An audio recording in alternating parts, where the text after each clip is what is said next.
Welcome to Chillin' 101. We hope this video helps. You start by getting the essentials right: a smooth green backdrop, consistent manual camera settings, and separate lighting for subject and background. Once you mount the camera and lock exposure and white balance, position your subject 3 to 6 feet from the cloth to minimize color spill. Next, set your key lights at about 45 degrees and use softboxes or diffusion. Make the backdrop uniformly lit with no bright spots. Begin a short test clip and inspect the footage for even color and exposure before recording full takes. Once you have clean footage, import clips into your editor or compositing software and apply a chroma key effect.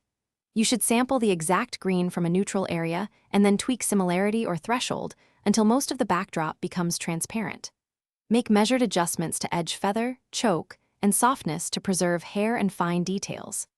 Add a garbage mat to remove unwanted frame edges, and if the subject moves, track markers and stabilize the mat. Save iterative versions so you can revert if a change degrades the result. You finish by inserting your replacement background, matching scale, perspective, and color grade so the composite feels real. Once done, perform final color correction and render settings with a high bitrate and appropriate codec for upload. Export a short section and check for haloing, spill, or jagged edges.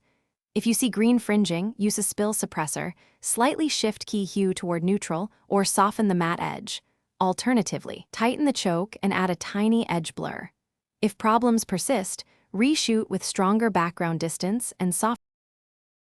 Thanks for watching. Consider subscribing if we helped you.